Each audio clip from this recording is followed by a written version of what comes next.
अभी हाल ही में अपने देखा कि यूजीसी यानी विश्वविद्यालय अनुदान आयोग उसके द्वारा एक अधिनियम पास हुआ और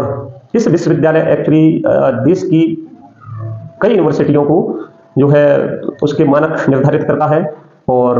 28 दिसंबर 1953 में इसका गठन होता है। 1956 में इसको एक वैधानिक निकाय बना दिया जाता है और ये अब उच्च शिक्षा संस्थानों के लिए मानक निर्धारित करता है और इसी में ये जो है ये मेरे हाथ में अधिनियम है, ये अधिनियम पास किया है उच्च शिक्षा संस्थानों के लिए यानी यूनिवर्सिटीज और कॉलेजों के लिए जो इससे संबंधित है उनके लिए जो है ये अधिनियम पास किया है। इस अधिनियम का नाम अगर अपन देखेंगे तो क्या है, विश्वविद्यालय अनुदान आयोग उच्च शिक्षा संस्थानों के में समता के संवर्धन हेतु विनियमन 2026 यानी UGC promotion of equity in higher education institutions regulation 2026। ये जो अधिनियम 13 जनवरी 2026 को अधिनियमित किया गया और 15 जनवरी 2026 को इसको लागू कर दिया गया। लागू करने के बाद विरोध प्रदर्शन होता है। एक वर्ग जो है इसका विरोध करता है, सामान्य वर्ग सड़कों पर आता है, छोटे मोटे प्रदर्शन होते हैं और कोर्ट में याचिकाएं लगती हैं कि भाई इसमें कुछ विवाद बताए हैं तो इनके बारे में खैर अभी अपन चर्चा करने वाले हैं। और जब रिट लगती है तो सुप्रीम कोर्ट के द्वारा इसकी भाषा को स्पष्ट बताती है और ये कानून भेदभाव फैलाने वाला है और इसीलिए इसको अंतरिम रोक लगा दी जाती है और 19 मार्च को फिर से इसी पर सुनवाई होगी और इसके लिए एक्चुअली जो है माननीय सुप्रीम कोर्ट ने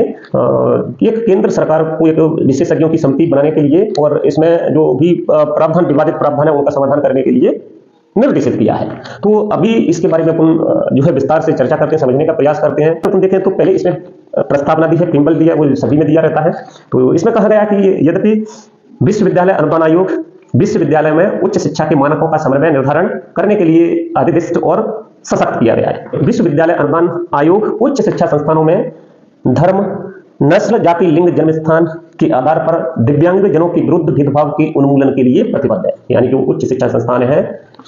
यानी जो विश्वविद्यालय अनुदान आयोग है वो उच्च शिक्षा संस्थानों में धर्म, जाति, लिंग, जन्म स्थान, नस्ल और दिव्यांग जनों के विरुद्ध भेदभाव का उन्मूलन करने के लिए प्रतिबद्ध है इस अधिनियम के माध्यम से। अपन इसमें जो महत्वपूर्ण प्रावधान है, जो विवादित प्रावधान है, इनको समझने का प्रयास शॉर्ट में ही करेंगे। जो अपन कहें तो इसमें पहले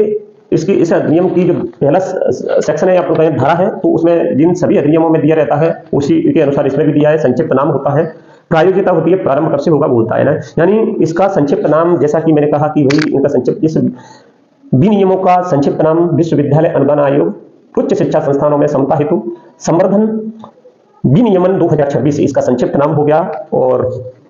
सभी उच्च शिक्षा संस्थानों में यानी कहें तो भारत के सभी उच्च शिक्षा संस्थानों में यानी कॉलेज और यूनिवर्सिटियों में इसको लागू कर दिया जाएगा, लागू होगा। ठीक है, फिर कहा है कि भाई ये जो इसमें आधिकारिक राजपत्र में प्रकाशन की तिथि से प्रभावी हो जाएगा, यानी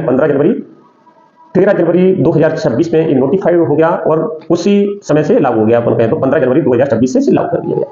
इसका उद्देश्य क्लियर कट उद्देश्य है। अगर इसमें उद्देश्य देखें तो क्या कहा गया है, धर्म, नस्ल, जाति, लिंग, जन्म स्थान या दिव्यांगता के आधार पर विशेष रूप से अनुसूचित जाति, अनुसूचित जनजाति, सामाजिक एवं शैक्षणिक रूप से पिछड़े वर्गों, आर्थिक रूप से कमजोर वर्गों,